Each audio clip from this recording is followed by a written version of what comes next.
Franck et aussi Sully. Salut les gars. Ça va bien? Je leur ai demandé poliment de s'assurer que Marty reste en vie. Et s'ils échouent, je devrais leur couper les pouces et les refiler à manger aux écureuils. Pas vrai les gars? Voilà, pendant ce temps, toi et moi, on va aller traquer le psychopathe qui s'est installé dans le corps de mon frère. Et ensuite, Valérie remettra sa vraie âme en plein... dans le... Où est ma sorcière? Dans un motel sur la route 70. Elle se prépare pour le sort. Elle se prépare, qu'est-ce que ça veut dire? Qu'est-ce qu'elle peut bien avoir à préparer? Il faut croire que c'est un peu plus compliqué que ça. Bref, elle s'est débrouillée pour lancer un sort de localisation sur le tueur en série qui habite le corps de Stephen. Il s'appelle Ambrose. Il s'est enfermé dans une maison d'étudiants près de Memphis College. Ah, avec un peu de chance, il sera si occupé à croquer des étudiantes qu'on pourra l'embarquer sans problème.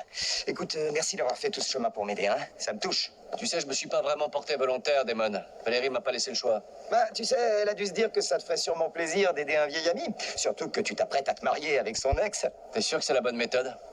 Peut-être que Marty va gagner 1 heure ou 2, mais... quand la même chose est arrivée à Joe... je sais pas, peut-être que tu devrais passer ces derniers moments. T'es devenu mou. Tout mou. Ton cerveau... Si tu veux avoir des informations sur Bonnie, je suggère que tu ailles droit à la source. Je le ferais volontiers si elle avait laissé une adresse pour la joindre dans mon hangar.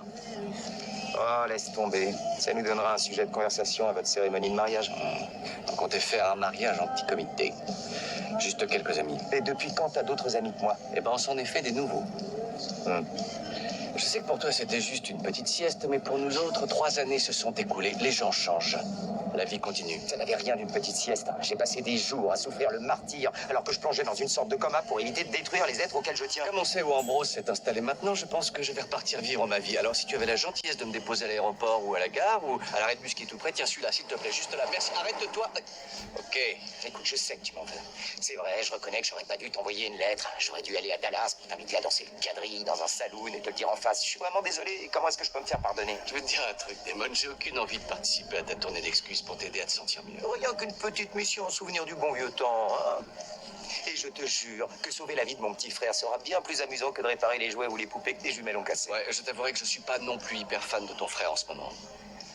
Il a brisé le cœur de Caroline quand il l'a abandonné. Dis donc, t'en as bien profité, non?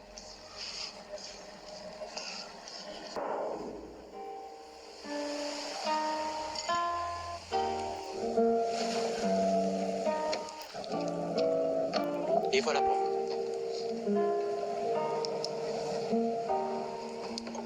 Où est ta copine ce soir? Ma copine? Valérie, grande, jolie, elle choisit toujours des cocktails avec des ombrelles roses.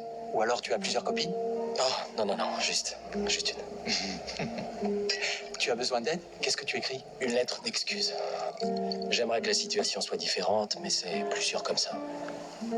J'ai jamais voulu te faire souffrir. Et je te souhaite tout le bonheur du monde. Ça m'a l'air pas mal.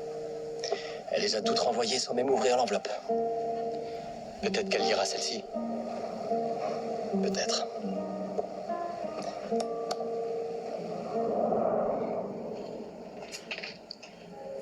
Est-ce que ça va, mon pote? Est-ce que vous auriez du papier et un stylo? Il faut que j'écrive une lettre, au cas où je m'en tirerai pas.